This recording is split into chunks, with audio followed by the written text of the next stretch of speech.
Welcome back to another episode of Your Daily Real Estate. I'm Tristan. This episode is brought to you by my book, Real Estate Prospecting. Pick it up, Barnes & Nobles, Amazon.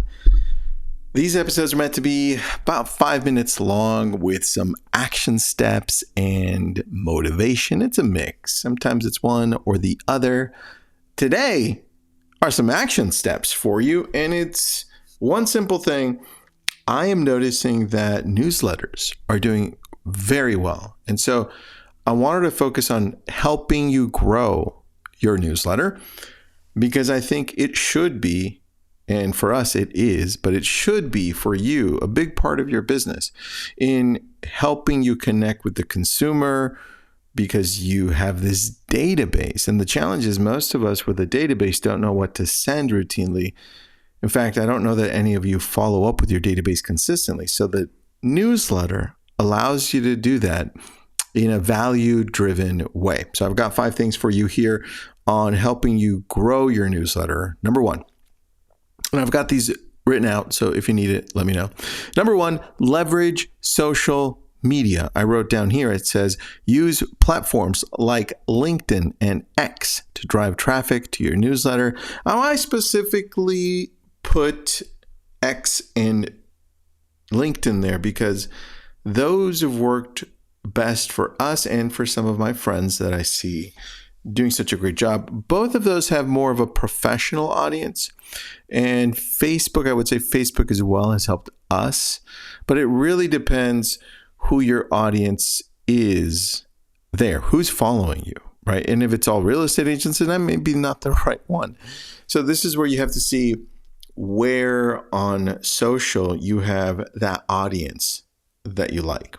And so this is where you would put your link so people can subscribe to your newsletter. This is where you would put other things like number 2, creating a lead magnet. This is where you would put the lead magnets. In fact, this is where you think about who is my audience and what are their challenges. I put here, offer valuable resources, ebooks, templates, top 10 cities to move to, or depending on what city you're in, I could say the things people love about moving to Los Angeles or Ventura County, top 5 beaches in our area. A lot of those things, along with, even though it's a lot easier to find now, but along with the 5 things you need to do in 2024 to sell your home fast. Same thing, the 7 things you need to do today to buy a home and not have a problem later. And look, if you're stuck, use ChatGPT to get you going, get those juices flowing in the right direction. But creating lead magnets, definitely the way to go. And don't overthink it either, because a lead magnet can simply be a Google Doc that you turn into a PDF. You can either have people text you for it, so you can do it manually, or you can use a company like Lead Pages. We use the Lead Pages. It's pretty easy. It's not very expensive. I know some of you have Go High Level where you create landing pages there as well. We do as well. Or if you already have Lofty, Lofty has landing pages, so you can use that. You don't have to pay extra if you've got it. So for me, creating landing pages that connect with the audience I'm trying to reach. That's number 2. Number 3, optimize landing pages, because I put here, design clear, persuasive landing pages with strong call to action to convert visitors and subscribers. In fact, here is where I want you to get so clear that it's okay if you push the rest of the people that you're not targeting out. So for instance, if I'm trying to optimize a landing page and I only want sellers in Malibu, then I'm simply going to put something about that, something that's important to sellers in the Malibu area. And it would be probably something along the lines of, these are the 5 things all sellers in Malibu need to watch out for before they put their home up for sale in 2024.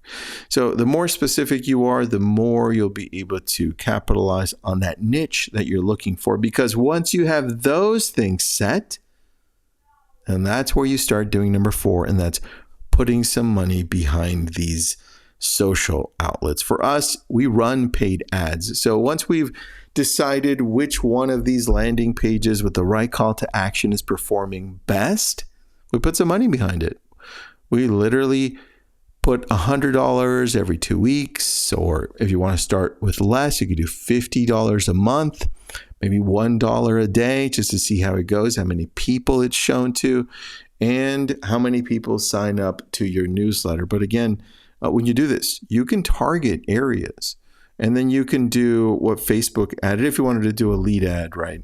Or you can have Facebook then use what's called a conditional logic, where it can say, hey, Facebook, you can say, hey, Facebook, if they don't answer these questions and they don't come through, but that's a whole nother class. So run paid ads. It works really well for us. We do this monthly, and we have seen our newsletter grow dramatically from this. And number 5, this is the one that's going to help you maintain your audience. This is the one that's going to help you retain it, and that's engage with your audience.